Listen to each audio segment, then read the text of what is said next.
It's time for the Daily Stand Up Podcast presented by Agile Dad with your host, Lee Henson. Without any further ado, let's get started. I thought it might be fun to do something for the holiday, so happy President's Day to all of you here in the United States. I thought it'd be fun just to talk a little bit for a moment or two about what President's Day is, where it came from, what we're trying to celebrate, and whatnot. The holiday was first established as Washington's birthday in 1879 to honor President George Washington. It was commemorated on February 22nd until 1971 when it was moved away from Washington's actual birth date in order to give federal workers an extra 3-day weekend. After that, it was more commonly just referred to as President's Day. Depending on where you live, though, it may alternately be spelled President's Day to acknowledge Washington. Interesting. Or President's Day to include Abraham Lincoln, born on February 12th. So the point they're trying to make is sometimes it's the literal president, sometimes it's the President's Day, meaning it is George Washington's Day, the President's Day, or it's the plural, it's President's Day to honor many presidents. According to National Archives, President's Day will never fall on George Washington's actual birthday. Since the latest third Monday in February, you can call is February 21st. So it'll never ever actually happen on his birthday again. So you're probably wondering why? Where did this even come from? Why? So why was it George Washington's birthday? So soon after George Washington's death in 1799, his February 22nd birthday became the annual day of remembrance. It didn't become a federal holiday, however, until 1879, the first one to commemorate for an individual. The holiday was originally only observed in Washington, D.C., but in 1885 it was expanded to include government offices nationwide. In the late 1960s, Senator Robert McClory, a Republican from Illinois, promoted the idea of moving Washington's birthday and several other federal holidays to a predetermined slate of Mondays.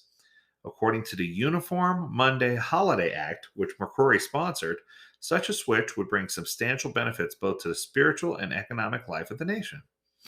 This will mean a great deal to our families and our children, President Lyndon Johnson said in a statement upon signing the measure into law in 1968. It will enable families who live some distance apart to spend a little more time together.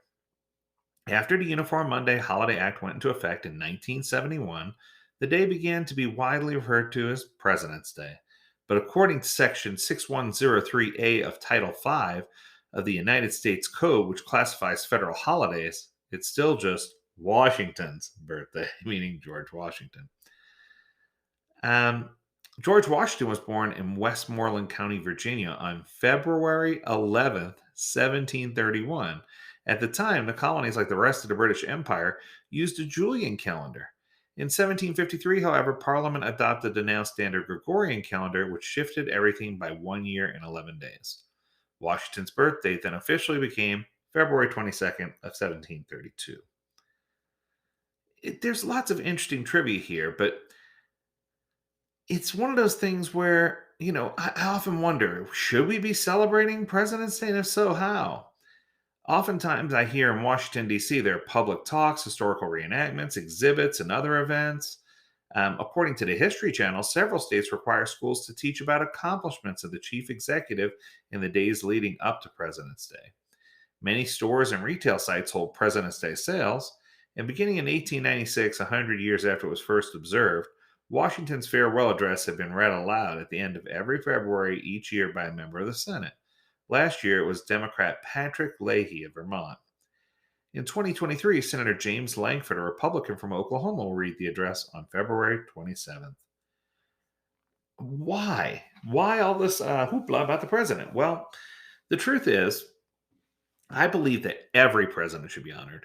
Our current president of our country, our former presidents, any kind of president should have their opportunity to be honored.